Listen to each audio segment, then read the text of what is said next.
Time and time again, I tell all they leave me. Or they make Ian Allen shine me up and ban me for 30 days. Alright. Communist capital, sheep herding, peacock missing, CPEP abusing, politician reshuffling, deep of the world.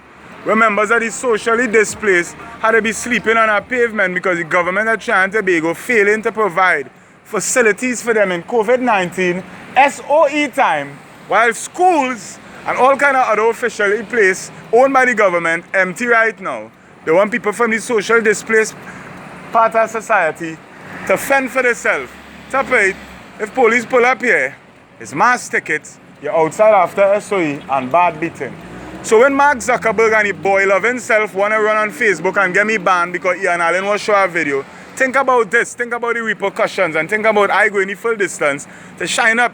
The government of Trinidad and Tobago only charging people $1,000 although they never have a place for you to go and pay the ticket. It's like they're billing up money to pay some big bill that they intend to get paid. You understand? But fellas, don't worry, we'll be out here Saturday sharing food and such.